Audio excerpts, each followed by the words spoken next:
Paul Bradley, I'm the CCIO and Consultant Learning Disability Psychiatrist at Hertfordshire Partnership. Hello everyone, I'm Rakesh Meghon, I'm a Consultant Psychiatrist and Hertfordshire Investor 6 ICS Mental Health Lead. So we're going to take you on another journey. We're going to tell you a story. Unfortunately, like most stories, it's winding and complex, not straightforward, but bear with us. We'll start with who we are and why we're here. Okay. So you can see fairly large trust delivering health and social care for over 40,000 people with mental illness, physical ill health, learning disability across Hertfordshire, Buckinghamshire, Norfolk and North Essex. So quite a large kind of catchment area we cover. And that shows the employment of 3,500 staff delivering these services both in the community and inpatient settings. And we're quite proud to be, one of the outstanding mental health trusts in the country, and also recently been awarded the Mental Health Trust of the Year award. So, just wanted to set the scene, but before, in terms of what we did in terms of remote monitoring, before we do that, I'll let Paul just describe the strategy around the remote monitoring. We'll be going to have to keep moving to get the microphone, but I've got the clicker at least. So we had a plan before COVID. Many people did. It got thrown a bit sideways. But our big plan was to start doing digital properly. We got a really good CIO in post. Luckily, I got a bit of time to be CCIO. And we went round 300 staff, 30 workshops, service users, carers, co-producing a digital strategy to move to being instinctively and systematically digital. So the notion is that our staff would know just how to use technology, and they would use it at the right time. We had a sense that this should be like prescribing medication, prescribing a treatment. Just as we've talked about, this isn't for everyone, it isn't every time, but we wanted to be able to use it in the right way at the right time for the right people. There's a beautiful infographic. We're lucky that we employed a CIO who's not only very good at his actual job, but he's also a good graphic designer. People did often point out the arrows don't go in a circle. Aren't arrows meant to always go in a circle? No, they're not. Sometimes they all flow towards the person, the service user, which is how we got around not wanting to put the service user in the middle because that didn't work for the diagram.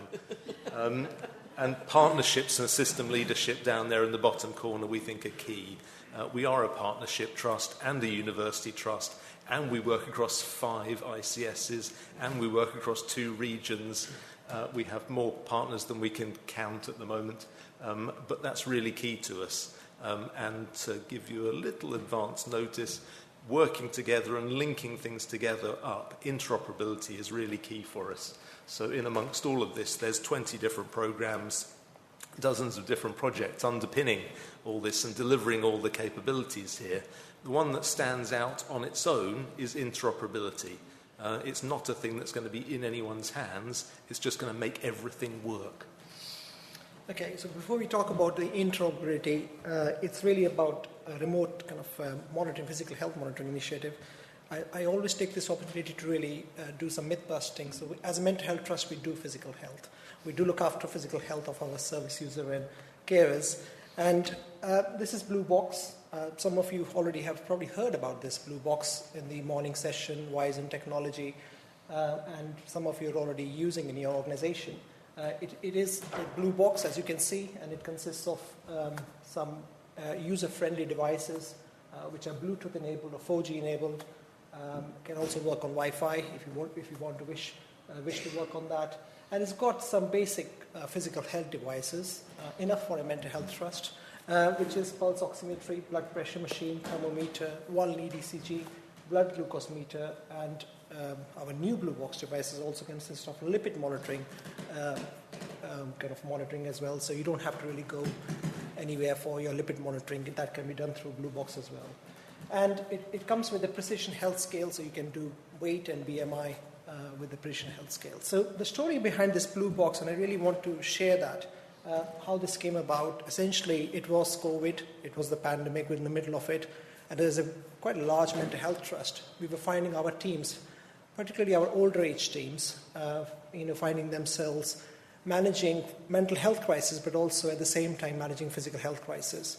We all went remote. GPs were not readily available. Appointments were getting difficult, and we were finding ourselves in the middle of a situation where our service users or patients, elderly, were not only going through the mental health crisis, but a big physical health crisis of quite significant deterioration in their physical health, requiring them to be transferred to A&E and sometimes, unfortunately, dying at home. And we regularly do reflection events in our trust. They're called swarms. We come together and see what can we learn. And there's one particular swarm which really kind of struck the chord. One of the support workers was describing that how she was actually teaching the carer to take blood pressure and to take pulse. They fortunately had a blood pressure machine at home, and based on those couple of findings which she got on phone, she immediately called 999 and was able to transfer the patient to A&E. Sadly, the patient died. However, what we thought was that we need to do something different in terms of empowering our service users, making sure that they are able to really keep an eye on their mental and physical health. And we started looking for some technology answers. What can we do differently so that our service users can just monitor their basic physical health parameters, blood pressure, pulse rate. Maybe they can have a pulse oximeter at home and check the saturation levels. Because they were seemingly healthy people. They were not having any physical health problems as such. They might be having some chronic physical health conditions, but they were not under a particular services which was really required at the time. So hence the idea of BlueBox, and we started working on the procurement of the BlueBox. Initially, we were quite mindful that we need to really make sure that this is co-produced, so we had 3 or 4 service users or expert by experience in our group who were telling us how this BlueBox technology will work for them, because it was a fairly kind of new technology both for us as well as for them. We did go through the usual procedures of procurement, getting an acceptance tested. We started to see how BlueBox will work actually on the ground. But where we got stuck was at how this is going to talk to our system, and that's where our CCIO comes. Yeah, so we went into the pandemic with Paris, our EPR system from Civica. Pretty good, pretty happy with it on the whole, but it didn't talk to anything. It was an island of data on its own. I'm sure a lot of people can relate to that experience. And we knew we were going to have to tackle that. As I said, it was part of our strategy. And this was a great opportunity for us to do so. And here's what hopefully is a nicely visual way of representing what we ended up doing. So we put the blue boxes in people's homes, gave them to people, gave them to older people with carers and support for them. And the blue box links to the WASAN portal. Let's see if that works. Oh, there you go. So the little thing there, little thermometer or whatever it is, might connect straight to the tablet by Bluetooth. The tablet connects by 4G to the internet. The internet goes to the WASAN digital health portal. Then this funny arrow thing here is Innovacom. So we bought an integration engine and set it all up. We bought the interfaces for Paris, and we decided to go a little bit beyond that and make sure that whatever information was being picked up was being routed to multiple places depending on what the readings were, what the concerns were. So you can see we've got if there's an urgent abnormal reading, then we've got a threshold set in the system, so they'll go through to an email, not a person's email, a team email. We thought quite close and hard about how to make sure that was going to be done safely, so it would be checked at frequent intervals by people. So that data would go straight into Paris, into our EPR, so there's no logging into a separate system that people would have to think about on a regular basis. And so it would be visible in our intelligence system. So down here is a thing called Spike 2. This is what we use for all of our data and analytics. It's business intelligence, clinical intelligence. It's got all of our HR and clinical data in there, our incident data. And we use it for a whole load of things. So we decided that this was really key. So we've heard a lot about other places typing in your observations or care home staff having to go to a portal to look at something. We think it's really crucial, and I think that was the question at the end of the session this morning, was about, is the technology good enough? Well, it is if you put in the bit of extra work to link everything up before you start trying to put it into people's hands. At least now we've got the time to do that. Thank you. So we really wanted to exploit this technology, exploit the potential of this technology, and I think people would be aware that in mental health, we know that there are people who are hard to access, People with chronic mental health conditions also suffer with significant level of chronic physical health conditions. People with mental health conditions die prematurely, 20 years, much before the general population. So we wanted to see that obviously this is a good remote technology, but how can this enable us to progress with our agenda of integration? How can we really bring mental health and physical health together? How can we make our processes much more leaner, where we really don't have to have a physical health clinic where we invite people in and then we have to really do their blood pressure and the rest of the monitoring as we do, and then we input in our system, and then we do a letter, and the letter goes to the GP. How can we make that much more leaner using this technology? And how can we try and bring a culture where people just not think about mental health but also physical health? And most importantly, how we keep this agenda of empowering our service user up there so that they feel empowered to monitor their physical health. So we went for another bid with NHSX, and that was accepted for additional medical devices. Again, went through the same system. Co-production has been the heart of what we have done, but this time we did a face-to-face training, because by this time we were getting comfortable doing face-to-face training, and social distancing was not as important as it has been in the last year. And also trying to get the user engagement and research strategy as an underpinning strategy, to making sure that this is also accepted at the primary care level as well. And we want to share that data with our primary care, because the interventions mostly happen at the primary care level. We started partnering with other agencies, other kind of trusts within our ICS, CLCH, or Central London Community Health Trust. They do a lot of physical health monitoring for GPs, for people who are hard to reach, and they were already doing that, and they were in that business, and we thought, why not really try and share this technology with our partners, including Mind Hearts, or the voluntary sector, who have been really quite supportive with this initiative. The next steps in terms of where we are going now is really using a technology called Document, which Paul will explain better than me, but essentially what it does is it kind of transfers the data to the primary care system as well. Paul, step in and explain the techie bit. So many people, well, maybe many people will be using DocMan or something like that already for the sort of digital transfer of GP letters or correspondence.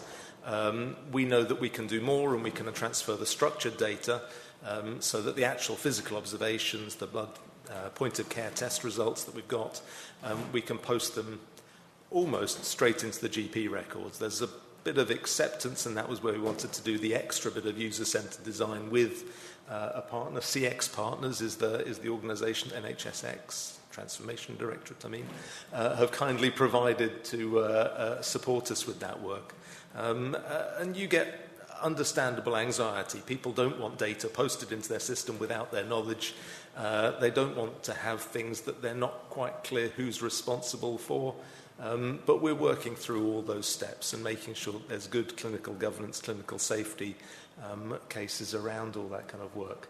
And we need to move to a position where people can't just see read-only views, but actually have it merged as one story.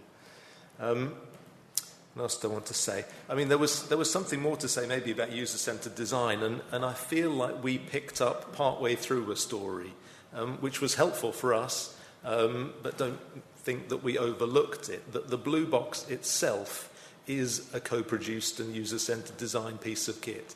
They'd already done great work with people about how to make something that just works.